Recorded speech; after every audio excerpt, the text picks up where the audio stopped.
Salut, c'est Charles Dran avec l'équipe dans 5 minutes. On s'intéresse aux sciences, à l'histoire et à l'actualité. Aujourd'hui, on parle de procrastination. On a tous à un moment donné ou à un autre procrastiné. La procrastination, c'est le fait de remettre à plus tard ce qu'on peut faire maintenant. En fait, c'est beaucoup plus répandu qu'on pourrait le croire. Des statistiques démontrent que plus de la moitié des étudiants des cégeps et des universités s'adonnent à la procrastination de façon chronique. 20% des adultes en souffrent aussi. Mais contrairement à ce qu'on pourrait croire, ce n'est pas de la paresse. Inspirée par les travaux de la professeure Fuccia Sirois, Véronique Morin démystifie le phénomène et nous donne des trucs pour faire maintenant ce qu'on voudrait remettre à plus tard. On a tendance à croire que les gens qui procrastinent sont paresseux, pas leur affaire. Or, ce n'est pas ça le problème. Alors, pourquoi la moitié des étudiants et 20% des adultes procrastinent-ils? Quelles sont les causes? Et surtout, comment arrêter de procrastiner? Sans plus tarder, entrons dans le vif du sujet. La chercheure québécoise en psychologie, Fuccia Sirois, qui est aujourd'hui à l'Université Durham de Grande-Bretagne, postule que la procrastination proviendrait de la mauvaise gestion des humeurs et des émotions plutôt que de la paresse. Elle explique que chaque personne est confrontée à des situations stressantes, exigeant des tâches qui déclenchent une activité cérébrale impliquant une région du cerveau appelée amygdale. Et c'est l'amygdale qui traite les émotions et signale les menaces, capable de provoquer une réponse de combat ou de fuite, liée à la procrastination. Et il semble que les personnes qui se disent procrastinatrices chroniques ont tendance à avoir un plus grand volume de matière grise dans l'amygdale, ce qui veut dire qu'elles sont plus sensibles aux conséquences négatives potentielles de leurs actions, conduisant à davantage d'émotions négatives et de procrastination. Autre facteur fortement lié à la procrastination, la pensée temporelle, ou pour le dire autrement, la capacité de s'imaginer dans le futur. Des études menées à l'Université de Californie à Los Angeles indiquent que la plupart des gens se projettent dans le futur en imaginant une version d'eux-mêmes improbable et peu réaliste.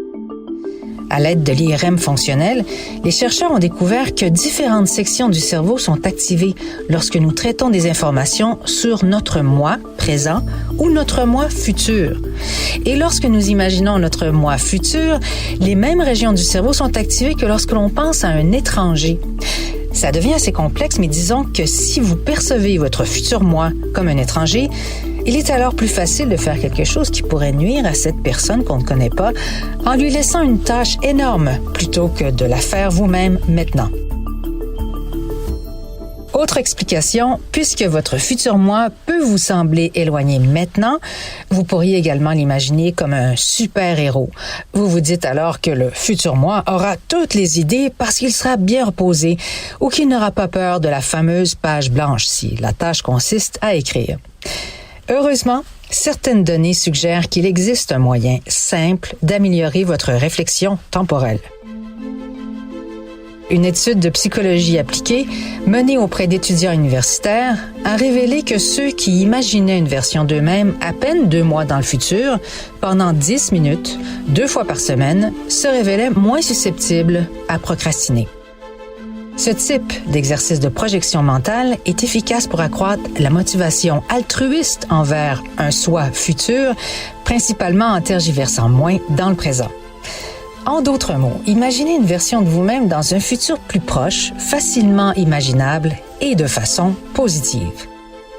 Autre exemple, un article de Psychological Science décrit comment la réduction de mesure de temps, pensée en termes d'heures plutôt que de jours ou d'années, exemple 48 heures au lieu de 2 jours, ou 10 950 jours au lieu de 30 ans, peut rendre les événements plus immédiats, incitant les gens à s'engager plus rapidement dans leurs tâches. Selon Sirois, il existe 2 principaux moyens de réduire la procrastination à sa racine profonde, l'autocompassion et le recadrage cognitif, parce que les procrastinateurs sont extrêmement durs envers eux-mêmes. Comme l'a révélé une étude publiée dans l'International Journal of Applied Positive Psychology, les gens qui ont effectué un exercice de pleine conscience de seulement 3 minutes avaient moins tendance à procrastiner ensuite. Ces exercices permettent de prendre un peu de recul et d'éviter les émotions négatives qui mènent à la procrastination. Une étude récente inédite démontre aussi la puissance du recadrage des pensées et de trouver un sens à la tâche que vous repoussez. Trouver un sens à la tâche, que ce soit par rapport à soi-même ou aux autres, est un excellent moyen d'atténuer les émotions négatives ou au moins de les rendre plus gérables.